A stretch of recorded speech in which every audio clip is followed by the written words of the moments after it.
Yes, I was talking about how I was working with a group who were trying to introduce new new modes of communication in education and in management, education and organisational consultancy and all that kind of thing.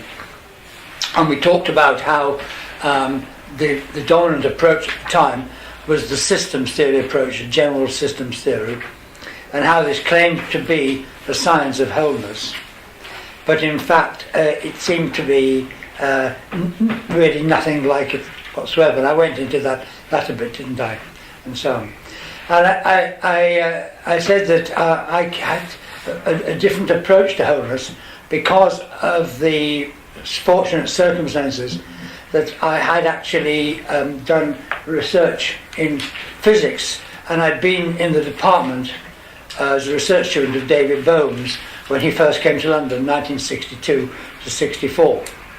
And Bohm was concerned with developing a new concept, new ideas of wholeness for quantum physics, because it had been said by Niels Bohr that the great difficulty with quantum physics is that it was dealing with phenomena in which wholeness seemed to be a fundamental feature, and that there was no concept of wholeness that we could have because it couldn't be represented in the kind of concepts we had from our common sense language, and that we had to find ways of accommodating this, but we could never have any new concept of wholeness. And Bohm very much disagreed with this. He had huge respect for Bohr, but he actually felt that this was not so. And I was working in this area, and this was at the time I mentioned that the hologram, lasers and holograms first came in. We're at the beginning of the 1960s. And the hologram greatly impressed everybody because it was so completely different from a photographic plate. And and one of the things was that if you had, say, a photograph or a photographic plate, because holograms were usually then, in those days, on glass plates, and you could do photography on glass plates as well, so let's talk about a photographic plate, that each image on the plate for a photograph would correspond pretty closely to an image on the object, more or less. There's a bit of fuzziness, but not much. So it's point to point. So a point region on the plate would correspond to a point region on the object that's being photographed. Now with a hologram, it's completely different, because what happens is that the whole picture that you are hologramming is present at each point on the hologram plate. Similarly, each part of the thing is distributed throughout the whole hologram. So you have this very remarkable picture that in any small region, somehow or other the whole is present in that small region as well as what is in the... Because a hologram plate, of course, itself doesn't look like a photograph. You have to shine the right light through it to get it to do that. But the key idea here was that it seemed in each small region that the whole was already present. And therefore the whole was not actually something that was built up by adding up many small regions to make a whole, because it was already there in each region. And it was felt that there were things in the quantum theory, and remember this is a long time ago, that there were things in the quantum theory which could begin perhaps to be interpreted in terms of an idea of wholeness that was like that, to overcome the limitation of physics that Bohr and the Copenhagen interpretation and Heisenberg and everyone else had sort of laid down as a kind of dogma. Well, when later I found myself at the end of the 60s, beginning of the 70s, working in this group that I was telling you about, who were concerned very much with wholeness as it was for systems thinking. This is when this all came back to me, because I felt that this systems approach wasn't right. It was a counterfeit form of wholeness, and that here was an idea of wholeness, a holographic idea of wholeness that was actually much more fundamental.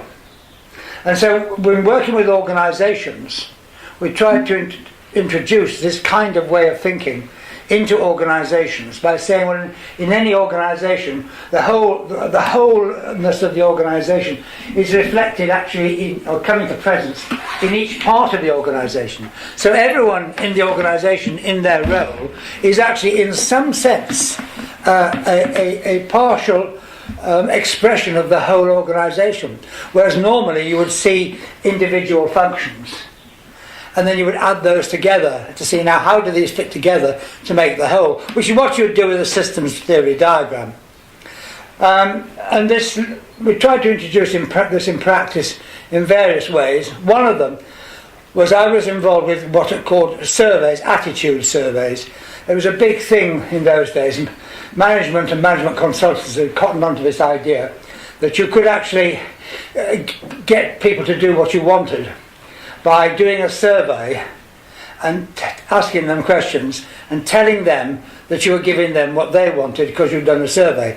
Actually, it was a way then of making it look like you were taking them into account, completely ignoring them, this is a cynic's view, and doing what you were going to do anyway, but with them having the feeling that somehow or other they'd agreed to this. The usual stuff that we're all so familiar with now. In the 1960s and so on, when you were pointing this out to people, they were horrified. They said you were just cynical and so on. Nowadays, everyone knows that's how it works. Well, not quite anyone, because some people still are in business. Anyway, our idea was that no, we'll do it in a different way, because we go and talk to people all around, because somehow or other each person in their functional role is an expression of the organisation as a whole. And so we would try to build up, try to introduce that kind of approach, a holographic approach. And we did this with attitude surveys. One of the ones that I worked on extensively was on computerization was the thing. This whole idea of management information systems. And of course they're all mainframe computers, rooms full of IBM machines. You see none of this other stuff that happened. Is there no computer in sight today? How wonderful! None of this stuff you have now, what they call them, I don't know, PCs or something like that. All that didn't exist. But the idea had come. Now, Joe Lyons was a very famous catering firm in Britain in the 30s, 40s. It was declining by the time I was involved with them. They wanted to reintroduce computerization because they'd actually been the first people to do it before its time. And there was a lot of resistance in the organisation about doing this because you have to bring in IBM. And they said, why do we bring in IBM when we were the first one to have done this, you see? So we had to work on this, and we developed this kind of survey with a matrix. It was a matrix approach with in all the boxes, a lot of different statements which had come from people about the organisation. And the idea was that to see how it was that the whole organisation was coming through those statements. So we're getting a picture of the feeling of the whole organisation being reflected through the statements that people made, and each one was individually an expression of the wholeness. And then to try to ask various questions and so on, get some of this, and then to feed that back to management. They were actually quite impressed, because they did realise that we had actually taken into account everybody. And we actually did. We had people from just about the top layer. You can't talk to top management, then they're not going to get themselves involved in anything. But the top level of middle management, right the way down to literally errand boys. And there were, and I remember one particular case, there was a chap on the thing, and all the people around him were very protective of him. And he couldn't read. And so we had, it was an extraordinary experience as that. You realise what an enormous disadvantage it was to in our society. And people were protected, see the way they were protecting him and shielding him. It was quite marvellous, really, in its own way. Tragic and marvellous. So this was the range of people we had. Anyway, it was all an attempt to use this holographic. And I think this holography thing got taken up quite a lot because Carl Pribram did some work on the brain in terms of holography, and he got involved with Bohm and so on and that. So it was round about this kind of time when the hologram, people started to talk about, guess what, the holographic paradigm, but we didn't want any of that. But it was in the air, so you could do it. And people were quite intrigued by this. So you could introduce innovation that way, and there was an attempt to get to a more authentic kind of wholeness. Because the thing with the wholeness is that you can never actually, well, I'll come back to this in a minute, it can never be there for you as an object. You can't stand outside of the whole, and people used to talk about standing back in order to see the whole. This used to drive me mad, because the one thing you can't do with the whole is stand back in order to get an overview of the whole. That's what leads you to the systems approach and the counterfeit, and then you're putting people into boxes, and you're autocratic and so on and that, and authoritarian, and saying that you're the one that understands and people should do this, this and this, because then it all fits together. That's not how it works. It's much more organic than that. One day I was talking about this to Brian Lewis, who was a sympathetic man, who was Professor of Educational Systems at the newly opened Open University, for which we were also doing work on assessment techniques using, again, this kind of approach. And I was talking to him about this, trying to explain what the thinking was behind what we were doing with this new approach to wholeness. And he said to me, that sounds to me very much like the hermeneutic circle. And I say, have you come across that? And I said, no, but I did read that, something about, in a paper a couple of weeks back, and I thought, I must find out about this. He said, well, you should, because what you're doing, without realising it, is hermeneutics. And he then told me, he said, if you're lucky, there is now a readable book in English on it. There's only one, and it's just been published. So I got that book, called Hermeneutics, Interpretation Theory, in Schumacher, Dilthey, Heidegger and Gadamer, not a turn-on title. And I read that book, and it was extraordinary, because I knew nothing about it. And I had this feeling that I'm coming home. I knew nothing about it at all, and I just felt like I was coming home. I just sort of seemed to know what it was about. So this had a tremendous effect on me, because I then read that there's many aspects to this, but for the hermeneutic circle, it is called, says that if you're trying to understand a written work, a text, then your only way to understand it is through working through the various parts. But you can't understand how to read those parts unless you already understand the whole, because the whole is reflected in the parts, because that's why they're there. And therefore you can't get to the whole by adding it all up until finally at last you see what the meaning is. In some sense, you have to understand the whole in advance to understand the parts through which you come to understand the whole. So it's beautifully paradoxical. And as you know, I wrote an article. I didn't mean to write an article. It was Philip did it. It was an accident. I replied to an email, and he said, "Oh, good, we'll put that as an article in this magazine, the Holistic Science Journal." So I blame Philip. There's an article there on the transformative potential paradox, and here, time and again, you come up with something which is paradoxical to linear logical thinking, which actually is living. It's because it's living, and therefore it's something not to be treated as a source of amusement or befuddlement or whatever, but it's a way of leading you into what is living, to a new experience of thinking, which is much more living, much more organic. So I then realised that this holographic approach, where we saw the whole come into presence in each of the parts, that this was actually what happened in hermeneutics. And this thrilled me, because there was a whole philosophy of hermeneutics. True, nobody knew anything about it, but it was all there in Europe, and everybody there knew about it.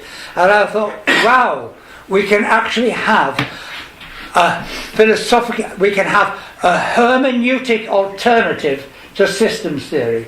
I mean, I began to think big. This, big David Cameron's Big Society.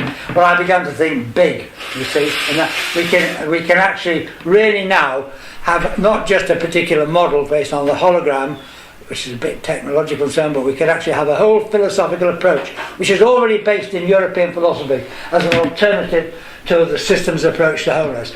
So this fired me with enthusiasm, and for 18 months I was unlivable with, and I just, me and the people we were associated with, we just sort of looked at everything we could do in these terms to try to build up a whole approach to the hermeneutics of the organisation. And we were giving someone got me to give a talk to the bit of senior management, senior middle management at IBM Education Department, and I talked to them on, my theme was the hermeneutics of the organisation, and they were somewhat bemused. they did find it interesting. They're very intelligent people. They did find it. Yes, they did find it interesting. So that was how I actually got into that. Brian Lewis, he was a terribly open man, and I lost contact with him, and I heard that I think he died prematurely. But I always feel I owe this man tremendous debt, because it's one of those contingent facts in life, contingent events. Somebody just says something like that. I mean, I might not have even talked to him about what I was doing, and he just said that, which actually just sort of changed everything for me. It was astonishing. And that seems to me to be how as you know, how things happen. So that brought me into this question, this whole field of European philosophy, which is which I then started to explore. Now, if you're doing that, you pretty quickly come into contact with what is the main stream of 20th century European philosophy, and that is phenomenology, because hermeneutics is now done in a phenomenological way, and I was interested in what really happened in the 20th century. Now, phenomenology is a word. We don't need to worry about the word, but I should say this is the main philosophical development in European philosophy in the 20th century. There are others, but this is the main one. And it starts right at the beginning of the century, 1900, 1901, and the person who really introduced it was Edmund Husserl. And his work is certainly difficult. And this had, at the time, a very quite a dramatic effect. For somehow or other, it's one of those things. People got the idea that something was happening. There was something really new happening, and people started to go to where Husserl was lecturing and going to listen to him, because you can do that in. I don't know if you can now, but you could then in German universities. You didn't have the kind of restrictions like you have here, where you have a definite number and you've got to be accepted. But people went to hear Husserl, and he got quite a reputation. Very people were attracted to what he was doing. A number of whom are quite famous, but obviously the one that's most famous of all is Martin Heidegger. And Heidegger then took this on and developed it in his own manner, producing extraordinary work, which has had a tremendous revolutionary effect on the way we've understood many things.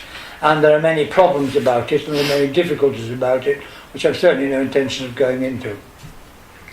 Then this was also further developed in France by Jean-Paul Sartre and Merleau-Ponty, but I'm particularly interested in Merleau-Ponty because he was a very remarkable philosopher who developed phenomenology of perception and then of language, and then developed, he died prematurely, a new approach to the relationship between humanity and nature. So the key thing about this whole approach, which is very diverse, is the discovery of lived experience.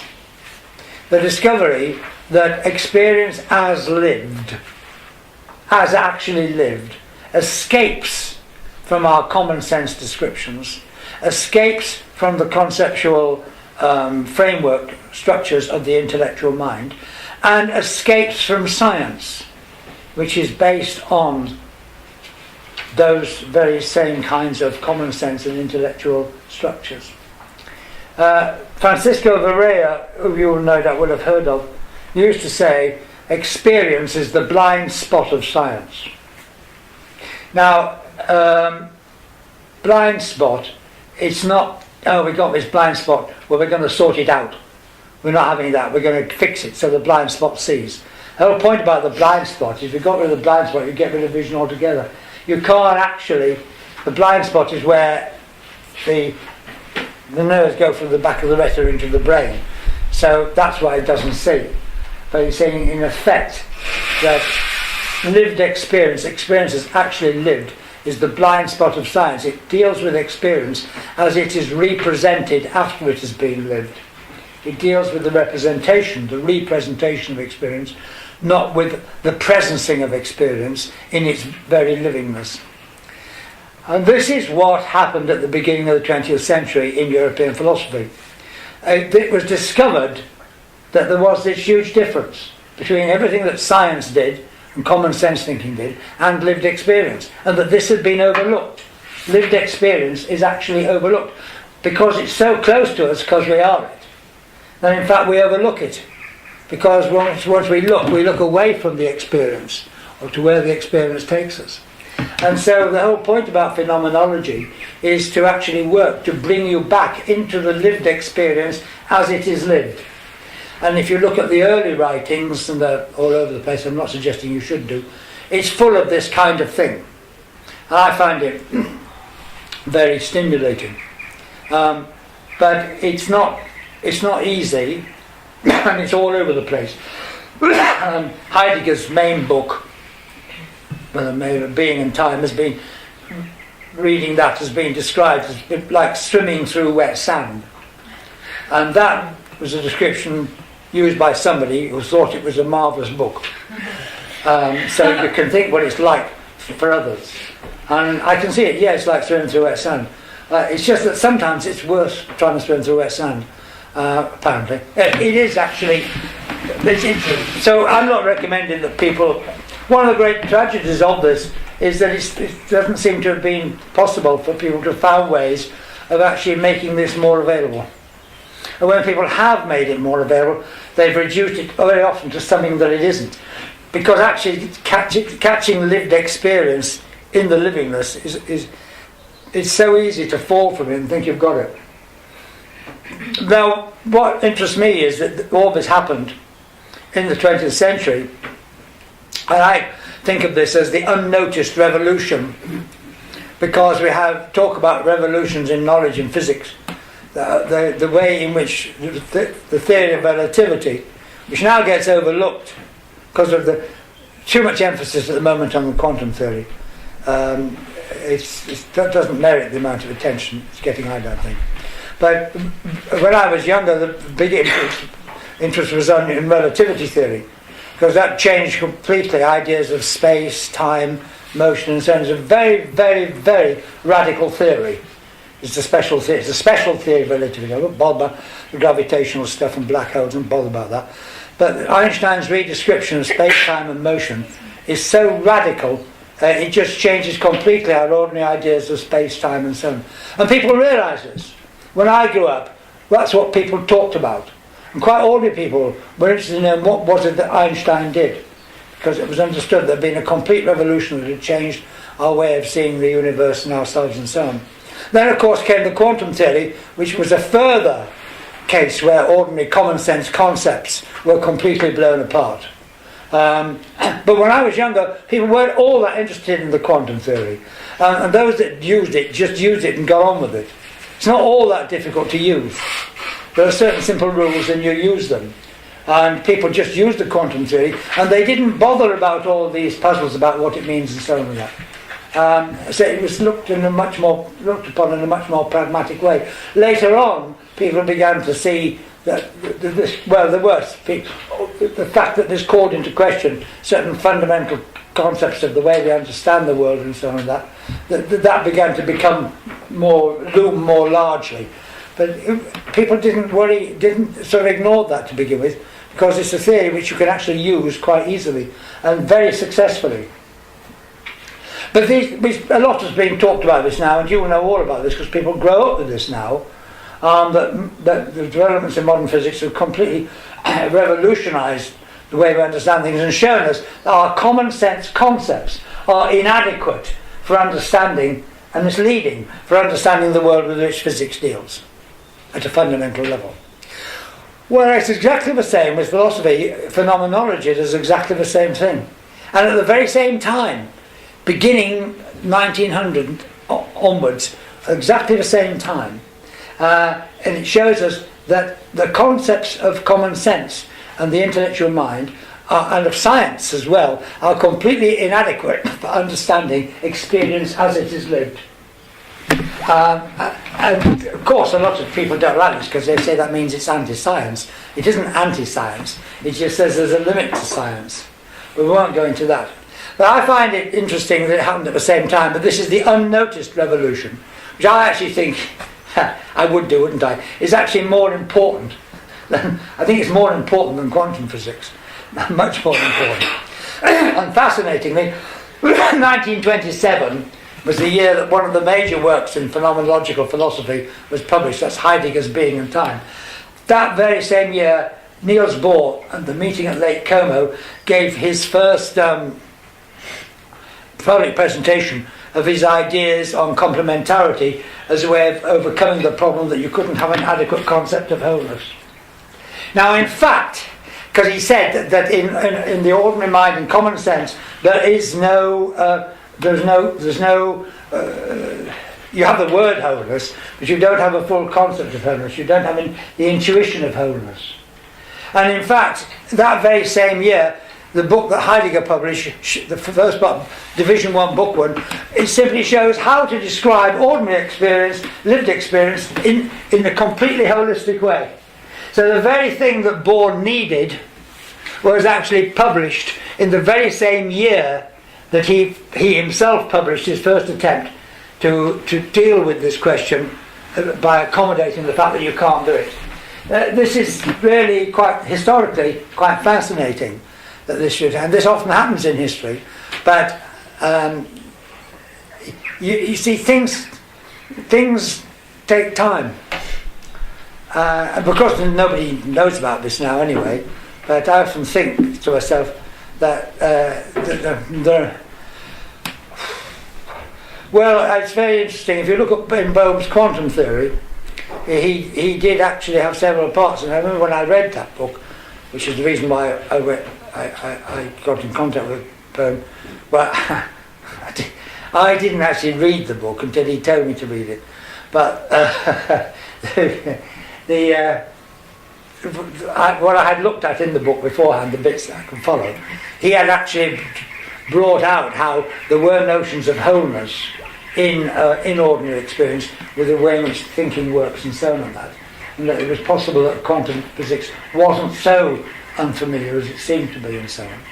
And I think he would have been very fascinated by the kind of thing I have just said, or he might not have been by now, I don't know. But anyway, that's never happened. Another story. So, that's what I began to swim into. But the problem is, getting into phenomenology is not easy. It's difficult, it's obscure, the writing's dreadful, and yet people were attracted to it. There's an energy to it. It felt like it was doing something. You feel as if you're being shown your own experience. It feels as if somehow or other it's very strange, but terribly familiar at the same time. You feel it's telling you about something that you already know, but don't quite know that you know it, and that it's very close to you. And it's very puzzling. You feel as if where you go in phenomenology is nowhere. I used to say the other thing, I made this great discovery, personal discovery, that philosophy goes nowhere. I thought it was wonderful, because science is always going somewhere. Philosophy goes nowhere. It goes into where we already are. But it goes into where we already are in such a way that we begin to recognise where we are. We thought we did recognise it, we discovered that we didn't, and it's actually different to how we thought. It gives you a feeling as if you sort of stand back. You stand back into yourself and discover what's there already. And that's what phenomenology does. So it's tantalising because it's so attractive and at the same time so confusing. It seems so familiar and at the same time so difficult to catch. Well, I was very lucky because at that time an organisation was set up in this country by Wolfe Mays, who was a philosopher in Manchester, and he set up the British Society for Phenomenology, because nobody in Britain ever wanted to know anything about this kind of thing at all. And as I said yesterday, the point is, what's important was when you get into the lived experience, you find that that's where the wholeness is. The lived experience is already holistic, is what I was saying yesterday. That's why I was saying wholeness is ubiquitous. We're actually living wholeness all the time, but we don't realise it. Because the moment we think about it, the moment we describe it, we do so in a way from which excludes that wholeness. So that's what you have to get back to, is to catch glimpses of the primary wholeness which we already are. That's what we have to say. Get it from here. So anyway, nobody wanted to know in Britain. But Wolf Mays set up this group called the British Society for Phenomenology, and I somehow or other heard about it, and I became a member right at the very beginning. And it was wonderful because you could meet people who were actually doing this kind of thing. And it wasn't just academics. There were lots of psychiatrists who were interested in this kind of thing. Psychologists, sociologists, anthropologists, people working in social administration, all sorts of people. See, R.D. Laing, probably R.D. Laing's a name known to you, or is he now faded from existence completely? R.D. Laing was a very famous psychiatrist in Britain in the end of the 50s and in the 60s. And then he went wild. He went peculiar. And As psychiatrists can do. Yeah, it is, yeah. Someone explained to me he ended up going back to the Glaswegian solution. He was from Glasgow, which is alcohol. He actually was pretty self-taught originally in Glasgow Public Library, and he wrote this first book, The Divided Self, which is a phenomenological work in psychiatry. It became very famous. So there were people there who worked with Laing, and so on. So all these people, and you could meet people therefore who are practicing this kind of phenomenological approach in all sorts of different walks of life, not just academically. There were academics. And I mean, it was great. I was lucky. I won't explain why because it'd take up too much time. I had a very good introduction to it by one of those accidents. Well, what happened was the first meeting I went to was a meeting on phenomenology and sociology at City University, and it was a weekend meeting, and you stayed in a hall there. And the famous speaker was coming from Paris, Raymond Aron. And anyway, he couldn't make it. It was a question of fog in channel, continent cut off sort of thing. You probably don't know that joke, but never mind, there you are. He couldn't make it, too much fog. And so they had said, is there anyone who would volunteer, perhaps more one person, to give a paper, a short paper, which we realised they would not have prepared, and there will be no heavy criticism or anything like that. And I have no idea why. I never to this day have no idea why, but my hand went up, me and another chap. And I thought, talk about all this stuff. We've been doing this hermeneutic stuff and so on and that. I have no idea why. Well, everyone was very friendly to me, and we were sort of chatting in the bar at night. Then I went to my room and prepared this thing, and I did it the next day. And it went down well. I got asked to go to the main conference and give a thing. So I was in. Because also you put yourself on the line, and you know what I didn't realise was who Raymond Aron was. I knew I thought he was a French sociologist. He'd written 2 volume work on the history of sociology. No, Raymond Aron turns out to be one of the most famous French intellectuals of that period, and it's Raymond Aron who introduced Jean-Paul Sartre to phenomenology. And there's a thing that's much talked about now. He'd been in Berlin studying Husserl's work. He came back to Paris and he met Sartre and Simone de Beauvoir in this cafe, and he was trying to tell them what phenomenology was about. And he said to Sartre, you see, with this you can do the philosophy of beer glasses or wine glasses or street lamps. He said, and Sartre went completely white, and it just changed his life because he realised here was the philosophy he was looking at, where you could do the philosophy of ordinary things in their existence. And in fact what happened then was that Aron said, you've got to go to Berlin, and in an act of great generosity he took over Sartre's teaching job for a year so he could go and learn phenomenology in Berlin. And I only discovered that later, but I had actually had the temerity to put myself, and knew nothing, forward to substitute for this man, And thank God I didn't know, because of course I would never have put my hand up. Because, I mean, talk about fools rush in where angels fear to tread. That was it, complete. But that's the sort of thing that happens to you when you're young. It doesn't happen to you when you're old. I know a lot more now, and so I now know how naive and foolish I was. And so if I was asked something like that now, my hand would stay well and truly down, clamped firmly to my side. I'm serious, I would never volunteer anything now.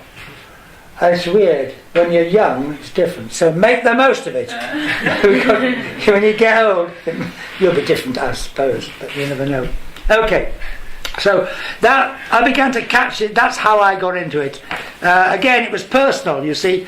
I wanted to make that clear because I have not lived the academic life. I've not just got this from books. I've used books an awful lot. I mean, I do use books all the time. But for me, the motivation, the background doesn't come from that. It comes from connection, from contact, from experience. And that's what's counted for me. People I've met by accident, who just said something or done something, and like Brian Lewis, one thing, bang, here I am today in Schumacher College. So the decisive event came for me when I was asked to give a series of workshops in Phenomenology and Hermeneutics at a new residential adult education centre in 1973. Not here. The aim was not to fill the students' heads and notebooks with intellectual material. I'll read that again. The aim was not to fill the students' heads and notebooks with intellectual material on what this or that philosopher said, but to bring them to the point where some of them at least could begin to get a taste of this way of seeing for themselves. It seemed like an excellent opportunity. However, there were a number of drawbacks, not the least of which was the fact that I hadn't the faintest idea how to do it. But overcome by the enthusiasm of youth, it became a case of the proverbial fool rushing in where angels would fear to tread. I simply hoped that I would get a clear idea of how to proceed with these workshops the nearer it got to the time. But this didn't happen, and my anxiety level began to rise the closer it got, especially when I learnt that I would be expected to take 3 different groups of adult students, each for 2 sessions a week, for a total of 12 weeks. Thankfully, with a break of 6 weeks and a break after the first 6 weeks. It was an awful lot. When I took up residence at the college the day I was due to begin, I went for a walk in the countryside in the hope that this might at least have the effect of reducing the level of anxiety I was now experiencing. I made my way to the bottom of the valley through which a small, clear river ran. I stood on a bridge, looking downstream at the river flowing away from me. For some reason, this made me feel uneasy, and I crossed to the other side of it to look at the river flowing towards me. This felt better, and I spent some time there looking upstream. I began to be drawn into the experience of looking, plunging with my eyes into the water flowing towards me. When I closed my eyes, I sensed the river streaming through me. And when I opened them again, I found that I was experiencing the river flowing towards me outwardly and through me inwardly at the same time. The more I did this, the more relaxed and free from anxiety I began to feel. But of course, the moment eventually came for the first workshop to begin. I remember walking down the long corridor toward the room where it was to take place, feeling I was about to be extinguished. The door at the end was closed, the students were already waiting inside, and as I turned the doorknob to go in, I expected to fall into an abyss on the other side. Instead, as I walked into the room, I heard myself saying with surprising confidence, "Our problem is that where we begin is already downstream. And in our attempt to understand where we are, we only go further downstream. What we have to do instead is to learn how to go back upstream and come down to where we are already, so we can recognize this not as the beginning, but the end." That's phenomenology in a nutshell. I don't know who was more surprised, myself or my students. It was a good beginning, a doorway into the movement of thinking in phenomenology, through which after that I found I could begin to go with practice. And that was, for me, was the, as it were, the decisive event that happened. That's the moment when I realised and really experienced this strange sort of movement. And in the book I've written, I've used this as a fundamental metaphor which goes all the way through, which I've been very happy to do. But now I'm not so happy with it. Because I think there's a problem.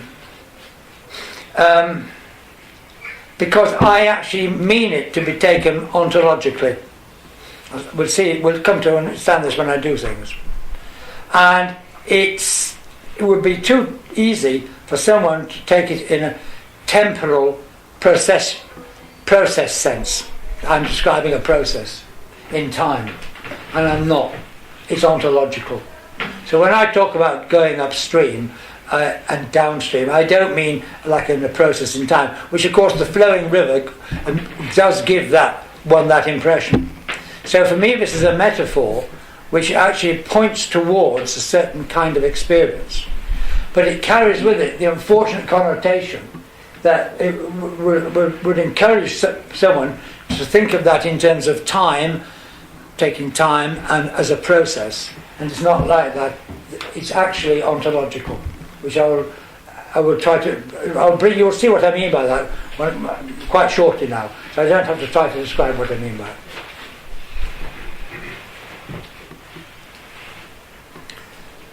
I just realised something. I've missed something out.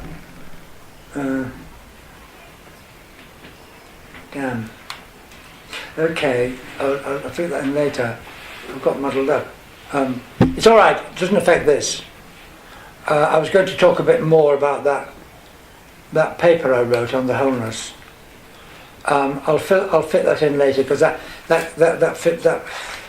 went in with what I was talking about before, and for some reason, okay, I'll talk about that some other time. It doesn't affect this. I've gone on to this. Okay. A bit of a shock I had there, a little bit of a shock in the pit of the stomach, you know, that sort of thing, when I suddenly realised, help, something's wrong, where is it? Oh my God! Right, so I'll continue. So, I will continue with this. Now, I'll just mention this. What's the arrangements for coffee? About 11:15. But as you wish, we can do earlier or later. Okay, 11:15. Right, I'll do this bit, and then before I go on to the prime example I want to use at the moment, I'll then backtrack and put in the bit I missed out. But I want to. Yes, I can do that by 11:15. So it's all right. Right. The point about, because I can't leave this now. Phenomenology is, in fact, a shift of attention within experience. The position of attention within experience is shifted, and it is shifted from what is experienced. That is, when the focus of attention is on the what it is that's experienced. It's shifted into the experiencing of what is experienced. So it's a shift of attention back upstream. Oh yeah, my way of solving the problem that I mentioned just now, I'm not to jettison the whole thing hopeless, but when I'm writing about it, when I talk about upstream and downstream, I'm going to annoy everybody by putting those always in inverted commas, so they'll realise that and I'll put this in the preface. It always annoys people who are very intellectual. I did the previous book, Unity and Multiplicity and Unity were put in inverted commas. Not by me, that was a suggestion of an editor, because he said this is the key point. And very clever people find that annoying, Because they say, oh, but I've got the point, you know. I don't need to have it rubbed in. I've got the point immediately, you know. And so the whole point is not to do that, but to keep coming back to making sure you think into it each time. So I'll do that here. I'll put upstream and downstream in inverted commas, which will greatly annoy some people. But then one man actually said, oh, how tiresome. Oh, how tiresome it is. That's the English approach. Everything is tiresome. Right. The shift of attention back upstream within experience is sufficient to catch what is experienced actually happening instead of beginning with something that has happened already. This is the pulling back into experience. If you begin downstream with what has happened already, then you try to construct a story about it, how it happened. And that story will take you further downstream. We do this all the time. Most explanations are intellectual constructions of this kind. They give the illusion of taking us deeper into experience by explaining it, when in fact they're taking us further away from experience. They're taking us further downstream. So that is because they start with what, as it were, is already finished. And you have to shift the position of attention from what is experienced into the experiencing of what is experienced, which is a little shift, as I call it, upstream. And then you see that what is experienced happening, coming into being. You see the what occurring, the what appearing. And when that occurs, then you understand how it comes to be. If you don't do that, you start with what's there already, and you then construct a story about it, which an explanation which will take you further away. So I can do a picture here, and I'm going to do it like this. The language gets a little bit turgid at times, because I'll explain why.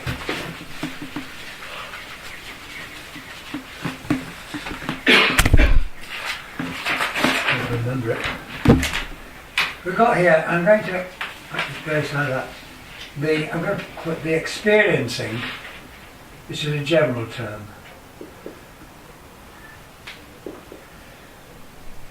of what is experienced.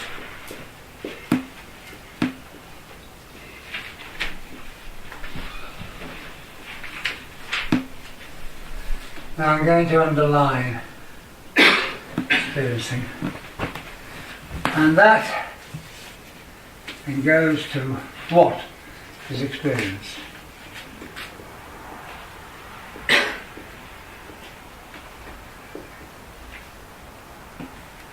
Underline what. Now this diagram I've drawn here, this is the, how did I express it? The intrinsic direction of experience. What you have to do in phenomenology is to turn that way around, like that. And I put it this way around. Normally, if you're doing this, you would actually change the diagram round, wouldn't you? You put that on that side, and then the arrow, and you'd say you go from what is experienced to the experiencing of what is experienced. But I want to do it this way around, because I want to show that this is the direction of attention, the intrinsic.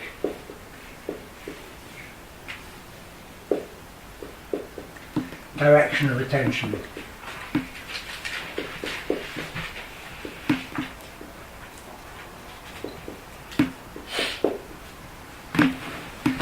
The attention is always outwards. The attention, I use the word attention. You could, initially in phenomenology, they used the word consciousness. But consciousness has now come to mean so much. See, every word has so many different meanings And if you use a word like consciousness, everyone in the room will have a slightly different meaning for that. In fact, some of them will consider different meanings. And people will think that they've all got the same meaning, or that one meaning is better than the others, one meaning is the really right meaning and everyone else is wrong, because they haven't done Tibetan Buddhism, so they don't know and stuff like that. But it just gets terribly confusing. But originally when people talked about consciousness, in the early days of phenomenology, it wasn't so confusing. So they would have talked about the intrinsic direction of consciousness.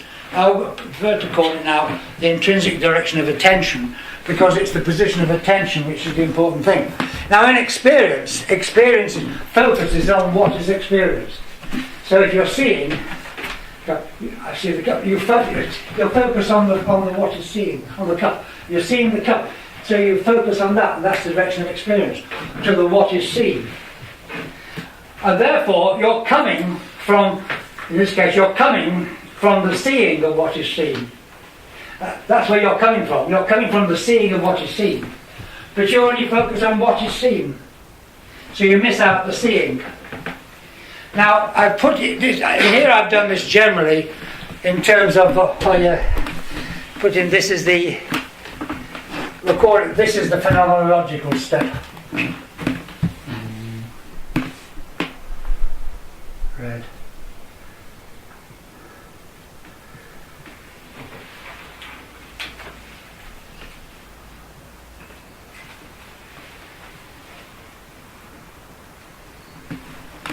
Goes that way.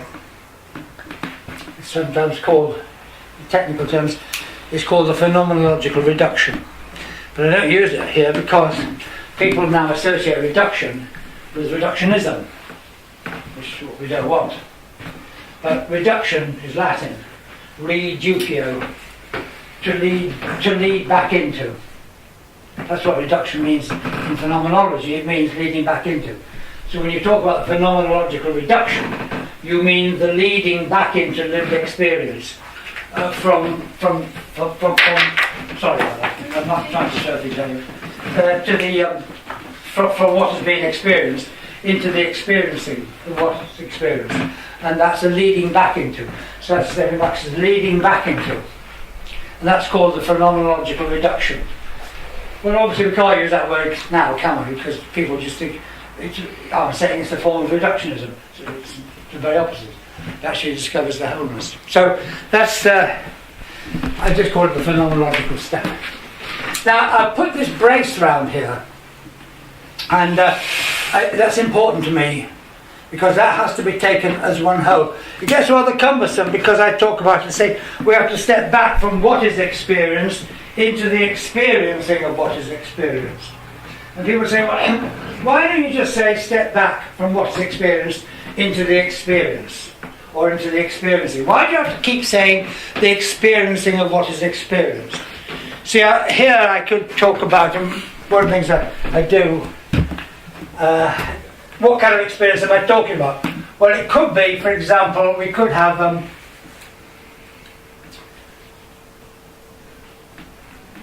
seeing.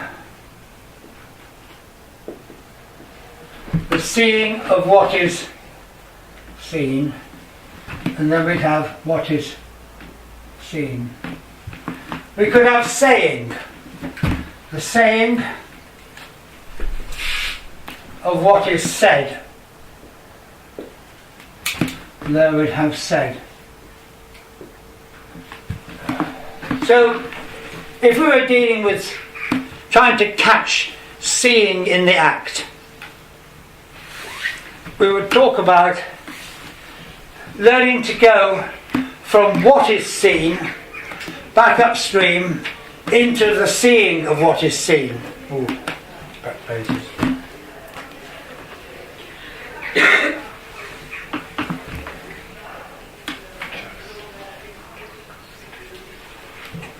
Sorry, I've missed the words out.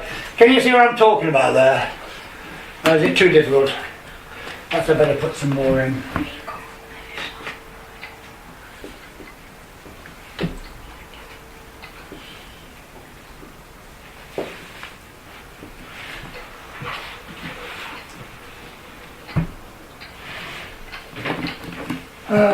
Seeing. Oh, look at the seeing. I'll fit it in. Seeing of what is the saying of. So I've done this in a very roundabout way. You see, if we're concerned with catching seeing in the act, then we would always start off with what is seen. And then we try to construct a story about seeing based on what, which actually takes us further downstream. Because we started with an object that's already seen. What we have to do is to actually go back upstream from what is seen into the seeing of what is seen. And you can't separate the seeing.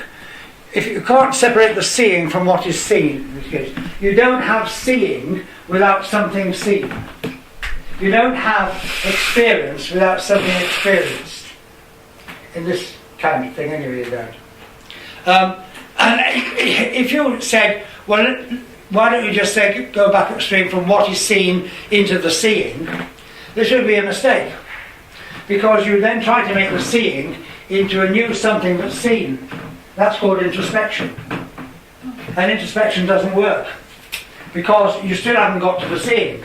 Because you've turned seeing into a new what is seen, which you're seeing. So there's still the seeing, which is the primary seeing. So you would go, if you could do this, into an infinite, what's the word?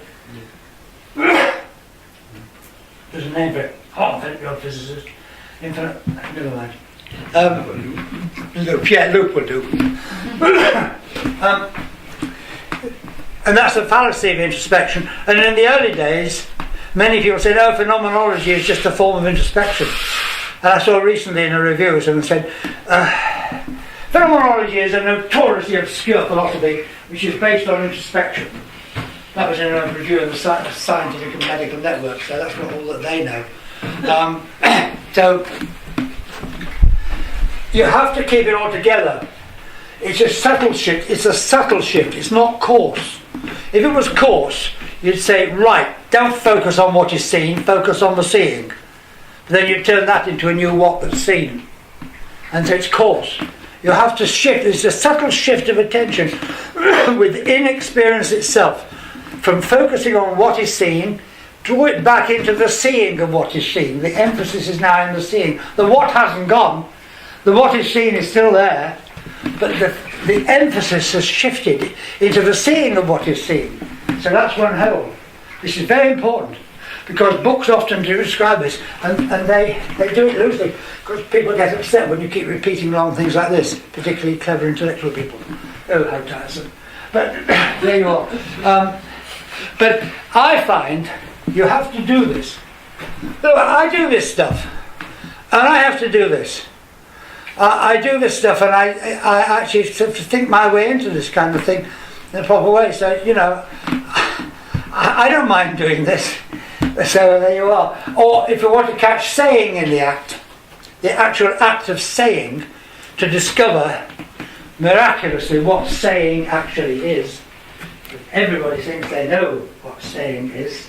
But my goodness, what we discover when we try to catch saying in the act, we have to then go from what is said. Because that's what we focus on, what is said. Back upstream into the saying of what is said. So we haven't gone anywhere really, but we just shifted the position of attention. It's the same experience, but the position of attention has been shifted in the experience slightly back upstream, so we can catch the saying of what is said. We can catch it coming, as it were, if you like, downstream. But when you get the hang of this, you realise that what we're talking about here is the coming into being of what is said, the coming into being of what is seen, the coming into being of what is said in the saying, the coming into being of what is seen in the seeing. We're not talking about a process in time, where you could say, well, can you tell me please, how long do you think this takes? This is about 0.1 of a second. So such questions are completely misunderstand the whole thing. It's ontological. This is something that you just have to build up experience of, and then you see it, you recognise it. Because I was talking to my wife the other day, morning, poor girl, first thing in the morning in bed, cup of tea, and I said to her, I started to tell her about the problem I got when I realised that this thing was this metaphor that I used all the way through, was misleading some people into thinking that it traverses in time and so on. And she said, yeah, well, that's okay, but of course it's ontological. Look, the title of the book says that. The title of the book is The Dynamics of Being. It tells you it's ontological. Oh, what a good wife to have, fantastic. Yeah. And it does. So if people take the title of the book, I'm dealing with the dynamics of being. It's ontological, therefore. It's not a process entirely. But we have to get the feeling of what being ontological means. And that you can only get not by a definition, but by doing this kind of thing. So it grows. And my hope is that if I ever get this book into a form which I think I'm satisfied with, and then after that, if I get a publisher, and then after that, if anyone reads it, that just simply by working through it, they'll get this feeling. That's why I'm trying to write the book in a certain way. Not so it's intellectual or academic, but so that people reading the book will get the experience from working through it. Which turns out to be not so easy as it sounds. Right, so this is the fundamental step. And really, with that's on the board, one can go a very long way. For a start off,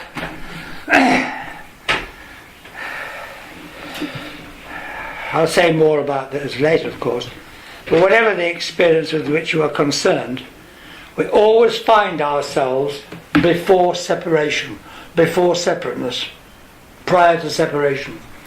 And we can see immediately that the representational theory of perception and the representational theory of language and meaning are simply not in accordance with lived experience. It's how it seems afterwards, when you describe experience that has been lived. Do you remember the diagram I drew, the box diagram? Well, I've just looked it up, haven't I? The reversing cube diagram. Well, and I say, well, that's a picture of lived experience, because both are lived experience. But one's lived experience, which is past, and the other's lived experience as lived, which is present. And when you get into lived experience as lived, you find wholeness, as we'll soon see. When you're in the past experience, what you find is separateness, separation. So if you start, for example, with seeing, and you start with what is seen downstream, then you start with an object. At the moment you start with an object, if you're talking about seeing, then there must be a subject who is seeing that object. So immediately you've introduced the subject-object separation. And when you go upstream, shift upstream into the seeing of what is seen, you find that there is no subject-object separation at all. And this is in our experience all the time, but we don't notice it. It's the same with language. If you focus on what is said, you will then think that what is said actually represents a meaning which you had already in advance. Because that's then how it seems, which completely misses the lived experience of saying. And in the case of the perception one is very bad, because that leads then to the representational theory of perception, which starts with the object, the cup, and then says, well, I'm a subject. How do I see that cup? Well, there must be an image of the cup formed in me. And then, because we've got this separation, then lo and behold, you've got one step to go to John Locke's theory of ideas, which also comes from Descartes, which is, what do we experience? The cup? No, we experience our internal representation, the ideas. And modern science is still stuck with that picture. And if you just work with this, you will discover for yourself that that picture is not true of lived experience. It can't be. because it's based by starting on what is seen. Therefore, it can only show perception as a representation of the object, which it takes to be the primary fact. But the object is actually constituted in the seeing of it, as we will see for ourselves later. And so once you grasp that point, you see, well, the representational theory can't be true, because it starts at the end. But if you do start at the end, you'll never get out of the idea that perception simply is a representation of what is there, is formed in you, and that then you live with the representation and not with the reality. You will never get out of that, with however you try, once you've got into it, unless you take the phenomenological step and go back upstream in experience into the seeing of what is seen and explore that. Okay, we'll look into this. We'll look into this. Now, sorry about this. So, well, yeah. What I'm going to do after the break is I'm actually going to take an example which I think is terrific. And I'm going to take the act of distinguishing. The act of distinguishing. And we're going to look at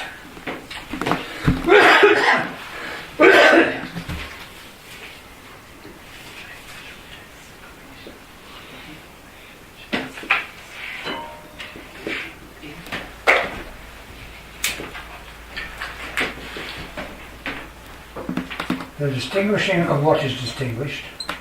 I'm going to get this on the line.